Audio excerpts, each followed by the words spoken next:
কলকাতায় চলছে all West Bengal sales representatives ইউনিয়নের 50তম রাজ্য সম্মেলন। মহাজ্যোতি সদনে সম্মেলনে যোগ দিয়েছেন ইউনিয়নের সদস্যরা। মেহনতি জনতার স্বার্থবাহী প্রশ্নগুলি দেশের প্রতিটি মানুষের কাছে তুলে ধরতে সম্মেলনের আয়োজন করা হয়েছে। সম্মেলনে আলোচনার পাশাপাশি আগামী রূপরেখাও তৈরি করা হবে। 23শে মার্চ অবধি চলবে এই সম্মেলন। সংগঠনের কর্তাদের দাবি, সম্মেলনে মোট প্রায় 25,000 সদস্য যোগ দেবেন।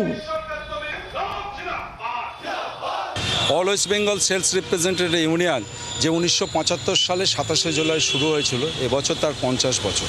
রাজ্যের বিভিন্ন প্রান্ত থেকে হাজার হাজার মেডিকেল ও সেলস কর্মীরা আসবে আমাদের সংগঠনের সদস্যরা।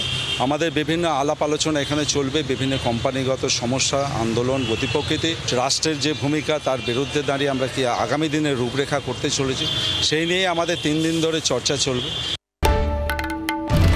বাংলার আওয়াজ, বাঙালির আবেগ, জি 24 ঘন্টা।